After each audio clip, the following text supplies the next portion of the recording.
What's up, guys? In a recent video, I described that trust and respect are currencies of communication. This video is going to highlight trust. As a currency of communication, trust is something that can be both gained and lost when you're communicating and interacting with others. It's important to build as much trust as you can, aka gain as much trust as you can, in order to create a nice, solid foundation from which to communicate. When you have a high level of trust with an individual, communicating can be much more forgiving. The margin for error is larger because of the trust that exists between you and the other person. Trust is extended in these situations in which you might not say exactly the right thing, or you might say something that could be misinterpreted. With a high level of trust, they know who you are. They know where you're coming from, and ultimately, they feel safe with how you will treat them in any communication and in any interaction. Trust is a very simple thing. All you need to do is be trustworthy, worthy of trust. There's a couple simple things that I like to recommend, or I try to do, in order to build trust with other individuals. The first one is to never lie, which sounds incredibly simple, but in real life it becomes a little bit more complicated, it seems. It can be a significant struggle for people, as I've seen. I think that this can likely stem from insecurities and us not wanting to be vulnerable with how we see things, with our perspectives and potentially our feelings. One of the biggest areas I think this arises in when we don't know something. And especially if you rise to higher ranks, or if you've forgotten something sometimes that meant something to somebody very important to you. We don't always want to be honest because we're afraid that we're going to hurt the other person, or we might hurt ourselves in the process. But ultimately, as the old saying goes, the truth will set you free. So never tell a lie. Be as honest about your viewpoint, your perspective, and your feelings as you possibly can. Understand that this is just your perception, as we've talked about before, and conveying that is important. The way I see it is a way that I often start nearly anything I have to say. I am struggling with this because the way I see it is, this kind of provides clarity to saying that it might not be fact, but it is your truth. Understand that other people's truths are different. I think in a recent video I discussed this, presented this to you guys as well. But you can always tell your truth. From your perspective, what you see, that is your truth. Always tell that. And if you know something, and you do not say it, that could be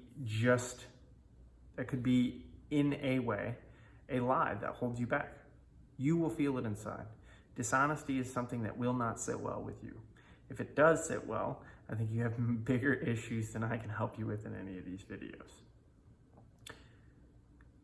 But for me, personally, I always feel inside me when I have something that I need to get out, when I have truth that I have yet to tell. So I try to do that at every opportunity.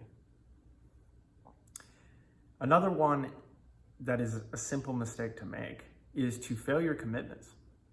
By failing your commitments, you absolutely lose trust. And so it's fundamental to do one of two things, because sometimes you will fail your commitments. One, do everything you possibly can to follow through on your commitments and to make true your commitments, to make good on your commitments. And if you do end up failing your commitment, to owning that failure, owning that mistake, not excusing it away, and going straight to that person and letting them know that you messed up, that you made a commitment and you did not follow through, or you did not make good, and that you understand that and apologize sincerely. We communicate in words and in actions. And in both of these scenarios, your words and actions need to align. At no point should you be caught telling a lie, otherwise you will lose all trust with that person. It's incredibly hard to work your way back after being dishonest. At that point, you've sacrificed the entire honest character that you could possess, the honesty of your character. These are a couple simple tips that can be difficult in practice because we have to embrace who we are, fully who we are. We have to embrace sometimes what we do not know and be honest about that. And at times we might need to be vulnerable. But trust being a currency of communication means the more trust you have, the more wealthy you are in communication, the more skills you have. And like I said when I started this video, it increases your margin for error. I think in every situation I have been in, both personally and professionally, low levels of trust tend to breed negative emotions. I tend to describe them as fear, although some people would definitely argue with that. But ultimately, it's what you don't understand. Because if you don't trust somebody, you don't know where they're coming from. You don't understand the intent, or you can't. It's more difficult to attribute positive intent to someone's actions or someone sugarcoating it. That's one last tip that I do have. A solid way to build trust is to call out the bullshit. Don't sugarcoat things. Don't be overwhelmingly positive about shitty situations. Say them for what they are. Call them for what it is.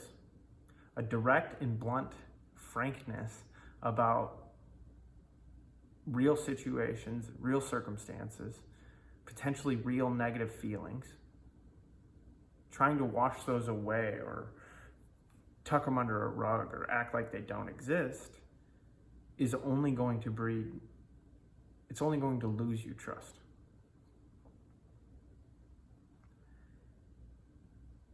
Trust is really, truthfully easy and simple if we can embrace the challenges and overcome the challenges to just being a fully honest and authentic and true person. It is challenging. It will potentially be different because in some circumstances, I'm sure we fail at this. No matter how much I strive, I'm sure I fail at this from time to time. But it needs to be the utmost goal to never lie, in our words or in our actions. You can't lose if you don't quit.